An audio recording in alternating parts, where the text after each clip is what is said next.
Vamos então picar um bocadinho mais ali a malta do Sul e vou falar um bocadinho de programas de prevenção neuromuscular. E então, será que é de facto importante esta história da prevenção?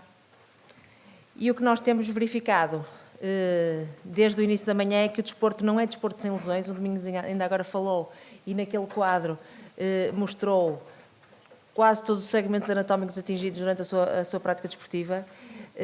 E sem imagens destas, algumas impressionantes, não há prática desportiva. E, de facto, Roald Barr, que foi um grande jogador de voleibol e que agora se dedica a estas lides, relatou que na Escandinávia 16% de todas as lesões decorriam da prática desportiva e de todas as idas de crianças ao serviço de urgência, 33% eram decorrentes de atividade desportiva, enquanto que nos Estados Unidos eram 11% dos motivos de ida aos serviços de urgência. Portanto, estamos a falar das lesões desportivas como um componente importante e com algum peso nas lesões em geral.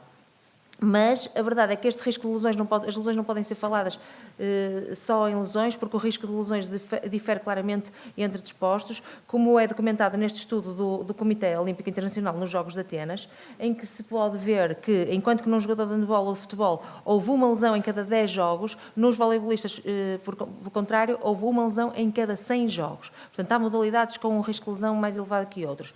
Fora do programa olímpico, no entanto, todas as modalidades associadas ao futebol, o rugby, o futebol americano, o futebol australiano e o hóquei no gelo são as modalidades que têm índices de lesão brutais. Portanto, é importante que nós conhecermos também este perfil de lesão, modalidade específico.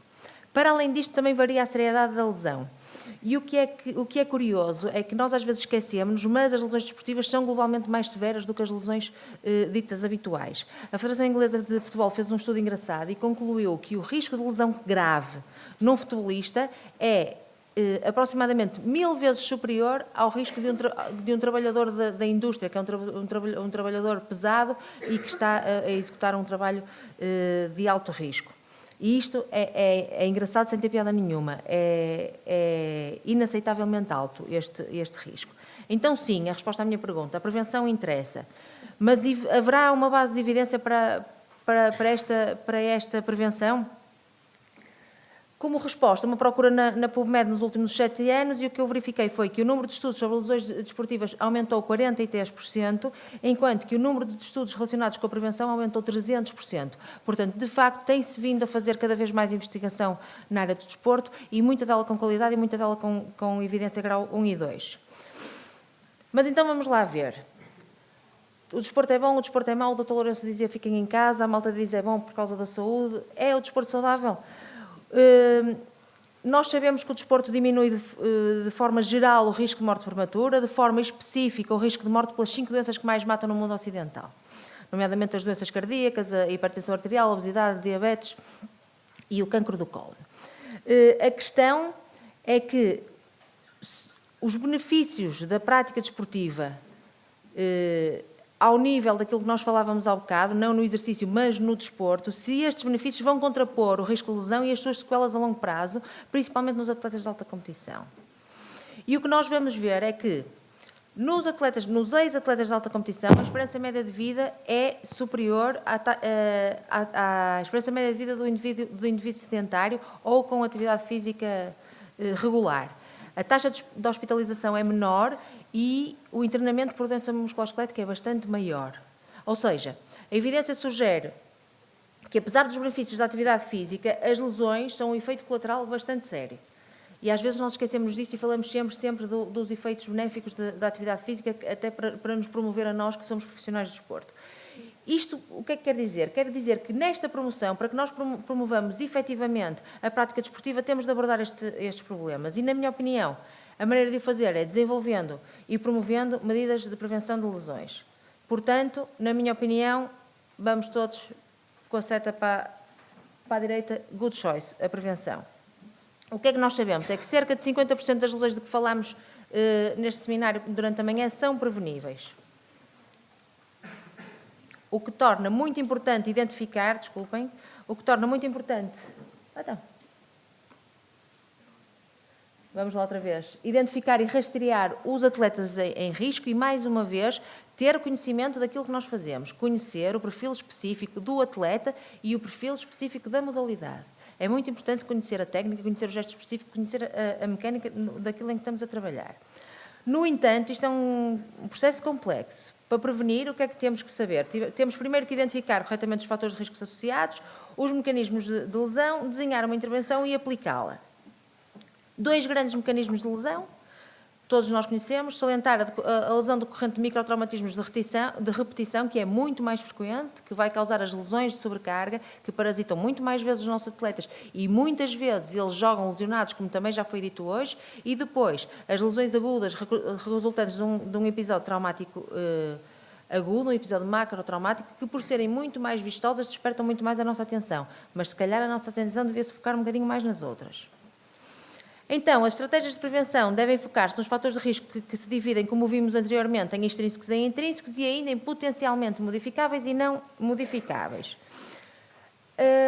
As abordagens multimodais têm como alvo estes fatores de risco modificáveis, como, por exemplo, o rendimento alterado por questões de força, de potência ou de equilíbrio, sendo que existem outros fatores não mecânicos, como, por exemplo, os fatores psicológicos, que são passíveis de intervenção externa e que, na minha opinião, são um foco importante da nossa atenção também.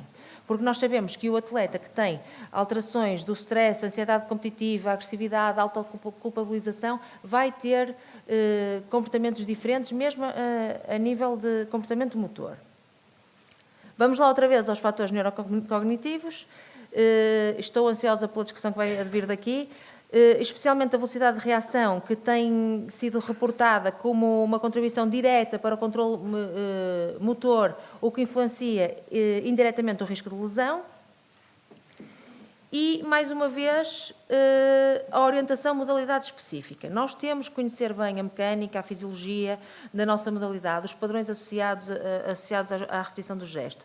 Porque ainda que existam programas gerais, eu julgo que aqueles que abordam o atleta de acordo com a tarefa que vai executar poderão trazer-nos vantagens a nós que trabalhamos com ele e ao atleta em si. Nós dividimos a prevenção em três tipos. A prevenção primária, que visa a promoção da saúde e a diminuição da probabilidade de acidentes e lesões, nomeadamente na proteção do equipamento, na escolha do equipamento protetor. A prevenção secundária, ainda na prevenção primária, vemos alguns exemplos. Inclui-se aqui também os hábitos alimentares e de sono, a hidratação, a proteção do frio nos desportos como o remo, por exemplo, e a proteção do calor nos desportos como o voleibol de praia. A prevenção secundária implica a análise dos indicadores do risco e o reconhecimento precoce da lesão, e é aqui que se vão inserir os programas de intervenção. E, por último, a prevenção da recidiva e das sequelas através de estratégias que consideramos terciárias. Ora bem, é grande e extenso este slide a propósito. Não são só estes, há mais programas. Aquilo que vos dizia de manhã o meu pai é que, se vocês forem à net, conseguem encontrar. Agora, é preciso também nós sabermos filtrar o conhecimento e estudar e haver uma seleção científica daquilo que estamos a falar. Os programas de prevenção que existem são extensos. E ainda que os participantes e os detalhes dos programas de treino possam diferir entre si, os resultados geralmente demonstram uma diminuição da incidência das lesões. E isto é independente do nível de atividade, do sexo e da idade. A evolução tecnológica faz com que tenhamos literalmente programas destes à distância de um clique. Existem aplicações, nomeadamente esta aplicação de treino neuromuscular de prevenção das lesões do tornozelo. E agora vêm as perguntas da prática, é aquilo quando eu falo com os treinadores, quando eu estou no consultório e digo, vocês têm que prevenir. E eles perguntam-me, e como? Como é que eu aplico isso no treino? E depois, pior ainda, e quando? Eu só tenho 4 horas e meia de pavilhão, como é? Não dá tempo. Vamos começar então pelo início. Os elementos-chave de um programa de prevenção assentam na otimização da técnica, na força e na potência, na flexibilidade, na própria seção e nas tarefas de agilidade, que são modalidades específicas. Para corrigir estes aspectos técnicos é preciso identificá-los. É preciso estudar individualmente o atleta. Nós treinamos indivíduos, não treinamos rebanhos. O treino de força e a potência, ainda que agora se debata os efeitos nocivos relativamente à lentificação e à velocidade de reação, têm importância na consolidação das estruturas, principalmente através dos estabilizadores secundários, que são os músculos. Por exemplo, falando do cruzado anterior, eu disse-vos que ele era o principal estabilizador primário do joelho, mas os estabilizadores secundários, que são os músculos, existem e têm uma função fundamental. Há atletas que jogam sem cruzado anterior. A Maria José Schuller já não é de vosso tempo, foi aos Jogos Olímpicos sem cruzado anterior. O professor Alexandre Afonso, que foi campeão nacional de voleibol da A1, joga ainda sem cruzado anterior. Portanto, o cruzado anterior não é impeditivo desde que se faça um reforço das estruturas que estão à volta. Certo? Isto é importante também para promover a proteção que vai vir deste equilíbrio entre grupos musculares, entre agonistas e antagonistas, e para potenciar o trabalho excêntrico. E isto é verdade no trabalho da prevenção e na melhoria do rendimento, mais uma vez. A lesão pode ainda, e agora eu olho para o professor Afonso, que depois vamos ter tempo para discutir, resultar de falta de sensibilidade ou de tónus elevado no antagonista, de tensão exagerada, como por exemplo nas violentas contrações excêntricas que se verificam no futebol. E ainda que o debate não seja consensual, não vai ser de certeza, e ainda bem, porque é assim que se vai a algum lado, há autores que defendem este treino como forma de alterar as propriedades viscoelásticas do músculo, aumentando a sua capacidade para absorver as forças de tensão. Se ele for mais elástico, absorve melhor a tensão. Mais uma vez, especialmente na contração excêntrica. São privilegiados alongamentos com fase dinâmica excêntrica ou alongamento com tensão ativa, para permitir ao componente contrátil uma melhor absorção das contrações violentas e melhorar a propriedade do tendão e da junção miotendinosa. Como a articulação depende de um controle neuromuscular ou do controle dinâmico das cargas que são aplicadas, é igualmente importante atentar na própria sessão e neste aspecto. Por último, tornar o exercício específico da modalidade que vocês estão a treinar, individualizá-lo, integrar os três componentes principais do programa em movimentos multiplanares e, muito importante, incorporar feedback, é fundamental. Principalmente naquelas miúdas que fazem o colapso em valgo dinâmico, o feedback é fundamental para vocês lhe corrigirem a técnica. Todos estes programas têm uma coisa em comum: a função. O propósito, a intenção, eles usam habitualmente cadeias fechadas, treinam movimentos, não treinam músculos, isolados, envolvem múltiplas articulações em múltiplos planos simultaneamente e é, se quisermos de forma resumida, um treino intencional. Mais uma vez, aquilo que eu vos falava dos fatores neurocognitivos, a função visual, motor e o tempo de reação podem influenciar a capacidade de antecipação e de preparação para situações de risco. Aquela história da pré-ativação. Há parâmetros eletroencefalográficos que se medem antes de nós pormos o pé no chão. Estes componentes da atenção e ambientais da função neuromuscular, portanto, aquele componente misto, nosso e do ambiente que nos é externo, podem não ser abordados nestes programas que têm como objetivo principal o controle proximal, o equilíbrio, a pliometria. Portanto, é importante nós atentarmos nisto. O controle motor depende de uma integração complexa, de um perfil de estímulos sensoriais e estes estímulos estão em constante alteração pelo sistema nervoso central. E depois pensem que esta constante alteração... A lesão ocorre em menos de 5 metros por segundo, portanto, reparem, é impossível, por vezes, o nosso sistema nervoso central ter capacidade para reagir a ela. No entanto, é importante pensarmos nisto, até porque a postura e o equilíbrio vão depender da integração coordenada entre estes estímulos que provêm do sistema vestibular, do sistema visual, da informação somatosensorial que vem dos membros, do tronco, do pescoço, e alguma disfunção, alguma quebra numa das peças do dominó vai resultar numa perda de equilíbrio do sistema.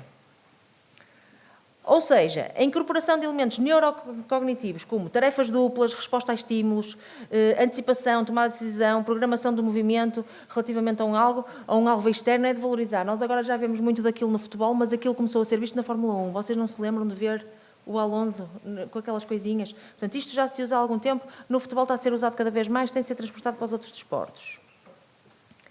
De referir ainda ao núcleo, o fulcro, o core, não é?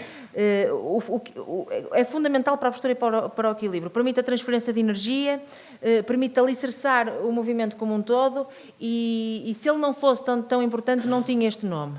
É fundamental olharmos para ele como o fulcro. Quanto à eficácia, aquilo que eu estava a falar, à evidência, são vários os estudos que demonstram que este tipo de estratégias são efetivos na redução das taxas de lesão.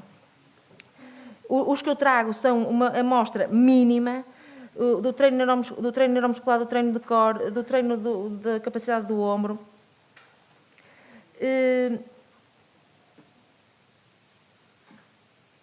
Mas apesar dos benefícios demonstrados e da evidência que existe nestes estudos na redução do risco de lesão, importa referir que o racional para usar estes programas no aquecimento dinâmico é aumentar a compliance e desempenhar estas atividades neuromusculares num estado de não fadiga. Portanto, eles são desenhados para fazer isto num estado em que o atleta não está em fadiga e assegurando assim uma técnica adequada e otimizando o planeamento motor. Mas a lesão, muitas vezes, nós não podemos tirar a fadiga do barulho, porque a fadiga está intrinsecamente ligada a estes fenómenos de lesão e de rendimento. Portanto, é possível que a realização de exercícios neuromusculares num estado de fadiga possa ajudar a melhorar e a manter estes padrões de força muscular, porque o que nós verificamos é que se estes tipos de treino de prevenção não forem mantidos, ao fim de 6 meses os parâmetros de desempenho começam a diminuir outra vez. Portanto, pensar se não valeria a pena meter aqui a fadiga ao barulho. Em jeito de conclusão, demonstrar que não falamos apenas de prevenção, que falamos também da melhoria de padrões de performance. São vários os estudos que revelam melhorias no rendimento motor, nos testes de desempenho, nas diminuições da força, reação vertical ao solo, nas alterações do comportamento do músculo. Ou seja, os programas de treino neuromuscular têm, de facto, uma eficácia comprovada na diminuição do número de lesões, mas também na melhoria da performance. Portanto, se calhar melhor que isto, só mesmo o calcitrino. Portanto, e para acabar, todos os programas de prevenção de lesão centram-se na alteração dos fatores de risco neuromuscular, mas cada um é único. As alterações resultantes do equilíbrio da força, da coordenação neuromuscular podem contribuir não só para a redução do número de lesões, como para aquilo que eu chamo a atenção, para a melhoria do rendimento. Portanto, mesmo que não quisermos pensar em lesões, pensamos em rendimento. Como o Ricardo acabou há bocado, menos paragens, mais rendimento. Muito obrigada.